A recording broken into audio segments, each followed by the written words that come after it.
Joseph Frank Minnichsoffer was the firstborn son of Mary Leisz and her husband John Minnichsoffer.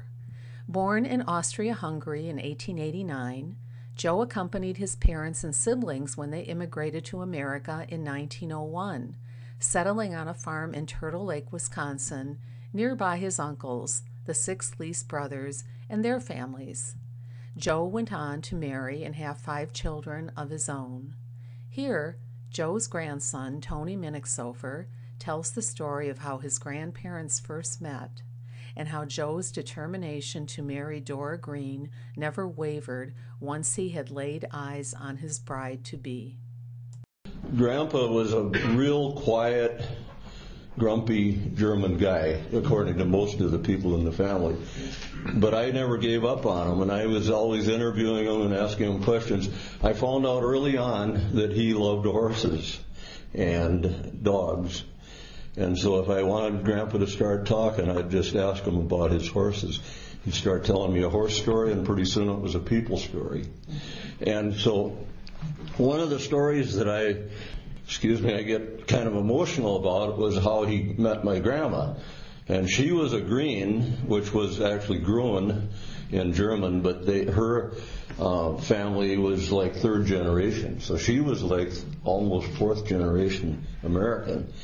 And so she kind of looked at him like this white-haired Dutchman immigrant. But his story about their meeting was that he used to take horses as a job for a young kid, teenager. He would take horses from the lumber camps back to farmers in Minnesota who had leased them to the lumber companies. And so in the spring, he was driving these big strings of horses through the woods and down the roads and along the sides of the railroad tracks all the way over to Minnesota.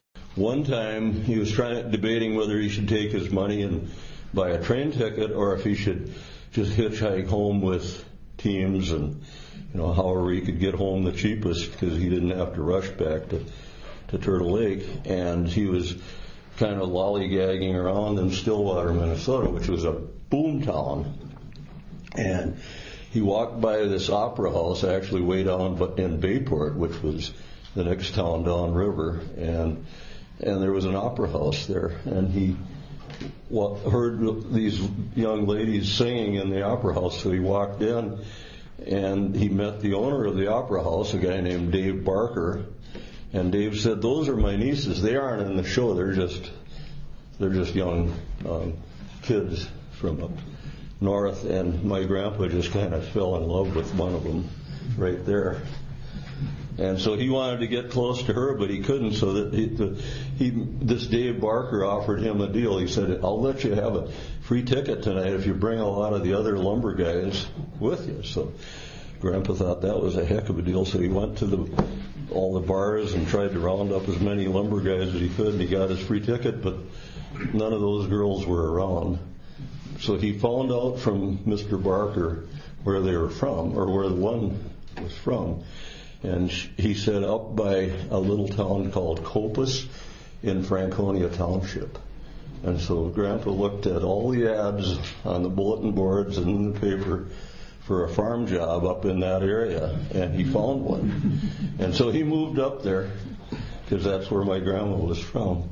And it took about 3 or 4 years before he finally even was able to meet her, but he met her brothers who were older than she was and got to be good buddies with them. They played baseball together, and eventually he went to a party, and to make a long story short, in my grandma's diary from that day it says, "I went to this party with Art Suko, and every time we played any game or did any dance, when I sat down, there's this little white-haired Dutchman named Manny Sofas."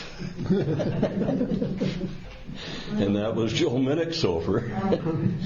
3 years later, they were married. So that's the story. But it started with me asking him about the horses, and then he was telling about bringing these horses back. And so it was a fun story and very romantic.